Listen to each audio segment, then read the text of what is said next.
మీరందరూ చాలా గ్రేట్ అండి. నిజంగా బంగారాలు. అర్థం చేసుకున్నందుకు. కొత్త స్టోరీతో మళ్ళీ మీ ముందుకొచ్చేసాను. మిమ్మల్ని బాధ పెట్టకూడదని. 'నా రాక్షసి' పార్ట్ 1. ఇంకొక స్టోరీ కొత్తది కూడా అప్‌లోడ్ చేయమంటే చేస్తాను. ఇదయ్యాక చేయమంటే అలానే చేస్తాను. పార్ట్ 1. వైజాగ్. ఒక స్టార్టప్ కంపెనీలో ఇంటర్వ్యూస్ జరుగుతూ ఉంటాయి. 50 మందిలో ఒక్కరిని కూడా సెలెక్ట్ చేయకుండా వారిని పంపించేస్తారు. వారు వెళ్ళగానే ఒకతను విసురుగా క్యాబిన్ డోర్ తీసుకొని లోపలికి వచ్చి, "అరె! ఏంట్రా నువ్వు చేస్తుంది? ఒక్కరిని కూడా సెలెక్ట్ చేసుంటే సరిపోయేది కదా! కంపెనీ స్టార్ట్ చేసి 8 మంత్స్ అవుతుంది. నువ్వు ఇప్పటి వరకు ఇంటర్వ్యూస్ చేస్తూనే ఉన్నావు. ఇలా అయితే ఎలా?" అంటాడు. "రేయ్ అజయ్! నీకు తెలుసు కదా నా గురించి. కంపెనీలో ఎంప్లాయీస్‌కి టాలెంట్ మాత్రం ఉంటే సరిపోదు. లాయల్టీ కూడా ఉండాలి." ఇంతలో "ఎక్స్‌క్యూజ్ మీ సార్" అన్న పిలుపుకి ఇద్దరూ అటువైపుగా చూశారు. అజయ్ ఆమెని చూసి "చెప్పండి" అంటాడు. "సార్ నా పేరు అంజలి. నేను ఇంటర్వ్యూ కోసం వచ్చాను" అంటుంది. "ఇంటర్వ్యూ టైం అయిపోయింది" అని అజయ్ చెప్పబోయే లోపే తన ఫ్రెండ్ కమిన్ అని ఇంటర్వ్యూ స్టార్ట్ చేస్తాడు. అజయ్ మనసులో ఇంటర్వ్యూకి ఇంత లేట్‌గా వచ్చింది. జాబ్ ఇస్తే ఇంకెంత లేట్‌గా వస్తుందో అనుకుంటాడు. నేను బయట వెయిట్ చేస్తాను అని వెళ్ళిపోతాడు అజయ్. ఒక 15 నిమిషాల తర్వాత తన ఫ్రెండ్ అజయ్‌ని పిలిచి, "ఈ అమ్మాయి సెలెక్ట్ అయ్యింది. ఫార్మాలిటీస్ అన్నీ కంప్లీట్ చేసి తన క్యాబిన్ చూపించు. నాకు మీటింగ్ ఉంది. నేను వెళ్తున్నానని" చెప్పి వెళ్ళిపోతాడు. "రండి" అని ఫార్మాలిటీస్ కంప్లీట్ చేయడానికి తీసుకుని వెళ్తాడు అజయ్. అంజలి, "సార్ నాకొక డౌటు" అంటుంది. "ఏంటి?" అన్నట్లు చూస్తాడు అజయ్. "సార్ ఎవరైనా డిగ్రీ పాస్ అయిన వాళ్ళకి జాబ్ ఇస్తారు. మీరేంటి క్వాలిఫికేషన్‌లో పాస్ ఆర్ ఫెయిల్ 2 రాశారు" అంటుంది అంజలి. "మా బాస్ అంతే. అదొక టైపు. తనకి మార్క్స్‌తో, సర్టిఫికేట్స్‌తో అవసరం లేదు. టాలెంట్ ఉంటే చాలు" అంటాడు అజయ్. "మరి నేను పాసా, ఫెయిలు 2 కాదు కదా! నన్నెలా సెలెక్ట్ చేశారు సార్" అంటుంది అంజలి. అర్థం కానట్లు చూస్తాడు అజయ్. "నేను నా లాస్ట్ సెమిస్టర్ ఎగ్జామ్ రాయలేదు" అంటుంది అంజలి. "ఎందుకు?" అంటాడు. "అప్పుడు నాకు మేజర్ యాక్సిడెంట్ అయ్యింది. అందుకే రాయలేకపోయాను సార్" అని చెప్తుంది. "మరి సప్లిమెంటరీ ఎగ్జామ్స్ కూడా ఎందుకు రాయలేదు?" అంటాడు. "నాకు అప్పటికి హెల్త్ ఇంకా సెట్ అవ్వలేదు సార్" అని అంటుంది అంజలి. "ఓహ్! అలాగా" అన్నట్లు చూస్తాడు అజయ్. "Sir నాకింకొక doubt. మీరిద్దరూ కంపెనీలో పార్ట్నర్సా?" అని అడుగుతుంది అంజలి. "కాదు. ఈ కంపెనీ ఇది మీ బాస్‌ది. నేను జస్ట్ తనకి మోరల్ సపోర్ట్‌గా ఉంటున్నాను. కొన్ని రోజుల వరకు" అంటాడు. "మీది కాకపోయినా మోరల్ సపోర్ట్‌గా ఉంటున్నారా? ఎంతైనా మీరు గ్రేట్ సార్. ఈ రోజుల్లో ఎవరుంటారు సార్ అలాగా? ఎవరి స్వార్థం వారిదే" అంటుంది అంజలి. ఫార్మాలిటీస్ అన్నీ కంప్లీట్ చేస్తూనే, "సార్ నాకొక డౌట్" అంటుంది అంజలి. "మళ్ళీ ఏంటి?" అన్నట్లు చూస్తాడు అజయ్. "సార్ ఎక్కువగా ఎవరైనా హైదరాబాద్‌లో కంపెనీలు పెడుతుంటారు. మీరెందుకు వైజాగ్‌లో పెట్టారు?" అని అడుగుతుంది. జాబ్ అనగానే అందరూ హైదరాబాద్ వెళ్తారు. "నువ్వెందుకు వైజాగ్ వచ్చావు?" అంటాడు అజయ్. "నాకు వైజాగ్ అంటే ఇష్టం సార్. అందుకే ఇక్కడికొచ్చాను" అంటుంది. "వాడికి కూడా వైజాగ్ అంటే ఇష్టం. అందుకే ఇక్కడ కంపెనీ పెట్టాడు" అని అంటాడు అజయ్. "సార్ నాకింకొక డౌట్" అంటుంది అజయ్‌తో. తన క్యాబిన్ వైపు వెళ్తూ "మళ్ళీ ఏంటి?" అంటాడు అజయ్ విసుగ్గా. "మీరు 'అల్లు అర్జున్' ఫ్యానా?" అని అడుగుతుంది అంజలి. "కాదు. ఏ? ఎందుకు?" అంటాడు అజయ్. "అంటే మీరు చేతి మీద 'ఏఏ' అని టాటూ వేయించుకున్నారు కదా! అందుకే డౌటొచ్చింది" అంటుంది తన చేతి మణికట్టు వైపు చూస్తూ. "ఇవి మా ఇద్దరి పేర్లు ఫస్ట్ లెటర్స్" అంటాడు అజయ్. "ఓహ్! ఇంతకీ మీ నేమ్స్ ఏంటి సార్?" అని అడుగుతుంది అంజలి. "నువ్వు మీ బాస్ పేరు కూడా తెలుసుకోకుండా వచ్చావా ఇంతకీ? కంపెనీ పేరైనా తెలుసుకొనొచ్చావా? లేకపోతే అది కూడా తెలీదా?" అంటాడు అజయ్. "అయ్యో! కంపెనీ పేరు, అడ్రస్సు తెలుసుకోకుండా నేనిక్కడికి ఎలా రాగలను సార్" అని అంటుంది అంజలి. "హ్మ్. అది నిజమే. నా పేరు అజయ్. ఇంకా మీ బాస్ పేరని" చెప్తూ ఉండగానే తన ఫోన్ రింగ్ అవుతుంది. అంజలికి తన క్యాబిన్ చూపించి ఫోన్ లిఫ్ట్ చేసి మాట్లాడుకుంటూ వెళ్ళిపోతాడు అజయ్. అంజలి తన క్యాబిన్‌లో కూర్చొని "ఏ అంటే అజయ్, ఇంకో ఏ అంటే ఏంటి?" అని ఆలోచిస్తూ ఆఫీసు బయట 'ఆలీ సొల్యూషన్స్' అనే నేమ్ గుర్తుకు వచ్చి బాస్ పేరు ఆలీ అనుకుంటా అని అనుకుని తన వర్క్‌లో పడిపోతుంది. సాయంత్రం ఆఫీస్ టైమింగ్స్ అయిపోవడంతో ఒక్కొక్కరుగా వెళ్ళిపోతూ ఉంటారు. అంజలి మాత్రం తన డౌట్స్ అన్నీ క్లారిఫై చేసుకోవటానికి అజయ్ వెనకాల వెళ్తుంది. "అజయ్ సార్ మార్నింగ్ మీరు అన్ని డౌట్స్ క్లియర్ చేయకుండానే వెళ్లారు అంటూ తన వెనకాలే వెళ్తుంది. ఏంటో చెప్పు అంటాడు. సార్ మీకు పెళ్ళయిందా అంటుంది అంజలి. విచిత్రంగా అంజలి వైపు చూశాడు. కాలేదు. ఏ చేసుకుంటావా అంటాడు వెటకారంగా. ఆ మాటకి మొహం చిరాగ్గా పెట్టి చిచి నేను పెళ్లి చేసుకోను అంటుంది. పెళ్ళనగానే అంత చిరాకు పడిపోతున్నావు. కొంప తీసి నువ్వు అని అంటాడు వింతగా చూస్తూ. ఏ మీ కంపెనీలో వాళ్ళకి జాబ్స్ ఇవ్వరా ఏంటి అంటుంది. ఎందుకివ్వం? టాలెంట్ ఉంటే అది మీరు చదువుకోండి. వాళ్ళకే కాదు ఏలియన్స్ కూడా ఇస్తామంటాడు అజయ్. హా! నేను అది కాదు. ఏలియన్ అంతకన్నా కాదు. నాకు ఈ ప్రేమ, పెళ్లి ఇలాంటి రిలేషన్స్ మీద అంతగా నమ్మకం ఉండదు. అందుకే నేను పెళ్లి చేసుకోను అంటున్నాను. ఇంతలో కారు హారన్ వినిపించడంతో అంజలికి బాయ్ చెప్పి తన ఫ్రెండ్‌తో వెళ్ళిపోతాడు. నా డౌట్ వినకుండానే వెళ్ళిపోయాడేంటి అనుకుని అంజలి తన హాస్టల్ బాట పడుతుంది. కారులో అరేయ్ చిన్నా! ఏ ముహూర్తాన తనకి జాబ్ ఇచ్చావో కానీ అప్పట్నుంచి నా బుర్ర తింటుందిరా ఆ అంజలి అని అజయ్ జరిగింది మొత్తం చెప్తాడు. అది విని చిన్నగా నవ్వుతాడు. రేయ్! నీకు నన్ను చూస్తే నవ్వొస్తుంది కదా! ఏదో ఒకరోజు తను నీ బుర్ర కూడా బేజా ఫ్రై చేసుకుని తింటుంది. అప్పుడు తెలుస్తుంది నా బాధ. ఇదే నా శాపం అంటాడు అజయ్. బాబా లెవెల్‌లో ఫోజ్ కొట్టి ఆహాహా! చాలే ఆపరా నువ్వు నీ ఓవర్ యాక్షన్.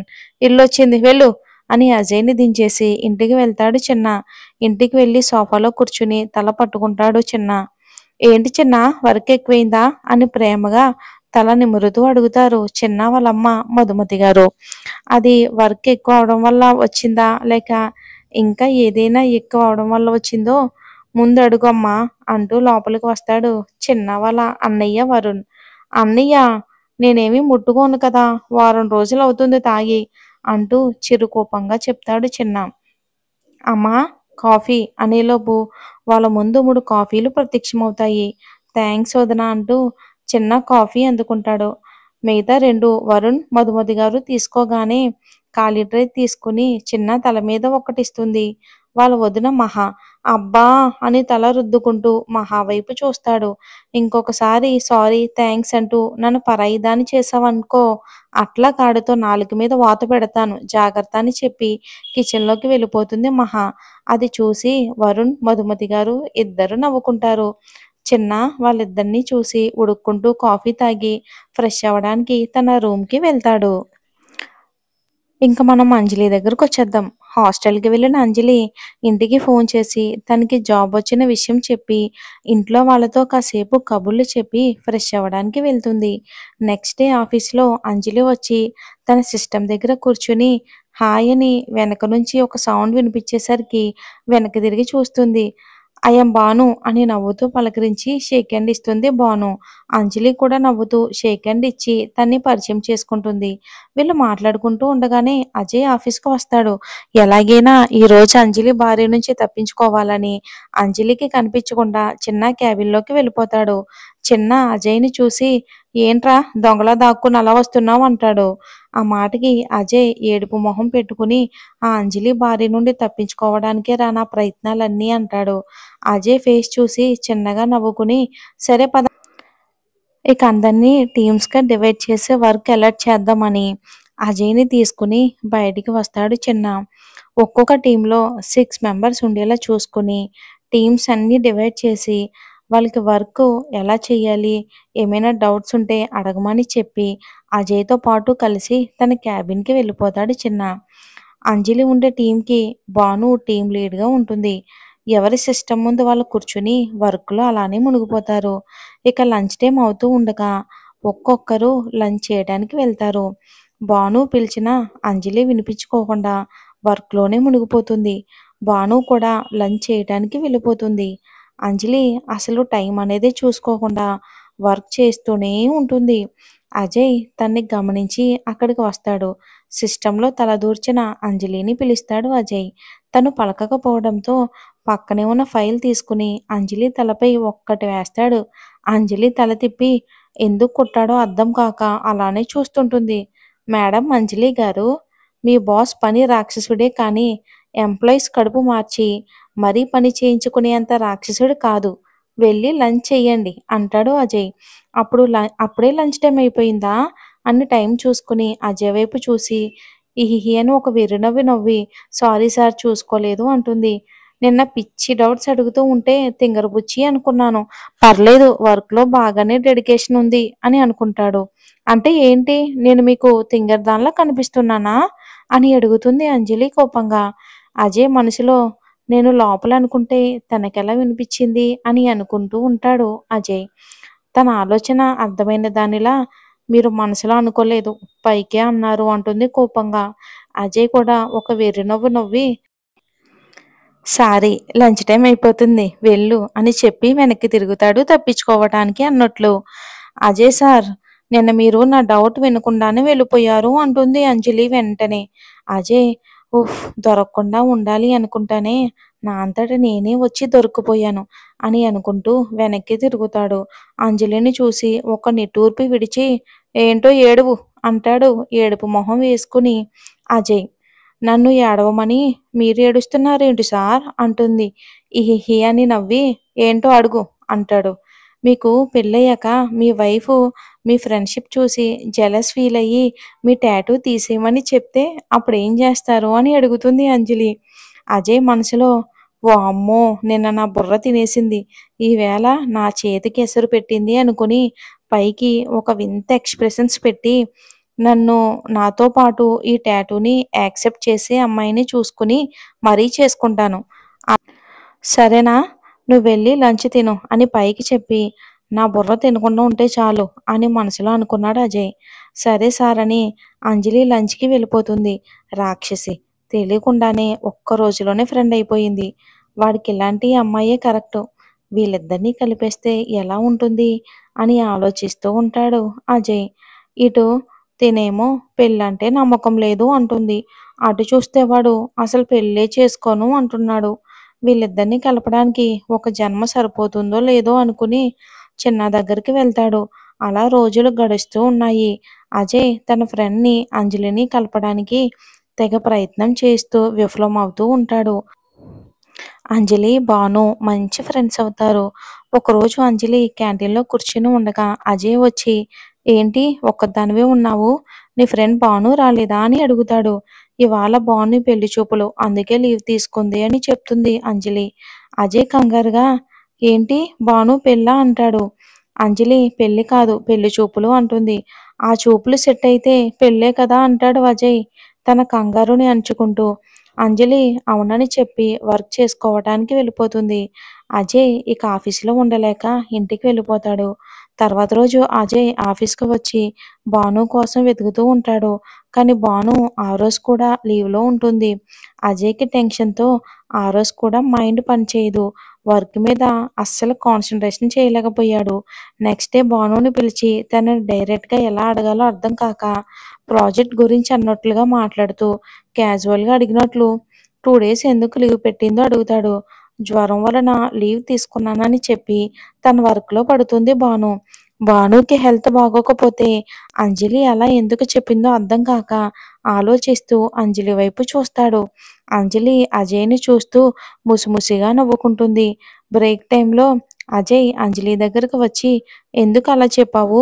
2 డేస్ నుంచి నేను ఎంత టెన్షన్ పడ్డానో నీకు తెలుసా? అంటాడు కోపంగా. అంజలి టెన్షన్ ఎందుకు సార్ అంటుంది కూల్‌గా. అజయ్‌కి ఏం చెప్పాలో అర్థం కాక తడబడతాడు. టెన్షన్ ఎందుకో నాకు చెప్పకపోయినా పర్వాలేదు. చెప్పాల్సిన వాళ్ళకి చెప్పండి సార్ అంటుంది అంజలి. అంజలి వైపు డౌట్‌గా చూస్తాడు అజయ్. తన గురించి తెలిసిపోయిందేమోనని. అంజలి నాకు తెలుసు అన్నట్లు కళ్ళార్పుతుంది. నన్ను మీ ఫ్రెండ్‌ని కలపడం మానేసి మీరు నా ఫ్రెండ్ గురించి ఆలోచించండి. అజయ్ మనసులో వామ్మో కనిపెట్టేసింది రాక్షసి అని అనుకుని పైకేమీ తెలియని వాడిలా నేను మిమ్మల్ని కలపడం ఏంటి అంటాడు అజయ్. అజయ్‌ని ఒకసారి కింద నుండి పైకి చూసి మీరు ఓవర్ యాక్టింగ్ ఆపకపోతే నేను భానుని వేరొకరితో కలపాల్సొస్తుంది. తర్వాత మీ ఇష్టం అంటుంది అంజలి. అజయ్ మనసులో ఇప్పుడు తగ్గి ఉండటమే బెటర్ అనుకుని అమ్మా తల్లి నువ్వు మరీ అంత వైలెంట్ డిసిషన్ తీసుకోకు. నేను నా ప్రయత్నాలన్నీ విరమించుకుంటాను. సరేనా అంటాడు. అంజలి కొంచెం కూల్ అయ్యి మా మీద కాన్సంట్రేషన్ తగ్గించి భాను మీద చెయ్యండి బాగుపడతారు అంటుంది. అజయ్ అలాగే మేడం మీ సలహాలకు, సూచనలకు టేక్ అబోవ్ అంటాడు వంగి. పట్టుకో పట్టుకో చెయ్యి జరగనివ్వక ఇంక నేనా అని పాడుకుంటూ, నవ్వుతూ అక్కడి నుండి వెళ్ళిపోతుంది అంజలి. ఇక వాళ్ళని ఆ దేవుడే కలపాలి అని నిట్టూరుస్తాడు అజయ్. మన హీరో గురించి వచ్చే ఎపిసోడ్‌లో చూద్దాం. స్టోరీ నచ్చితే కామెంట్ చేయండి దయచేసి కంటిన్యూ చేస్తాను.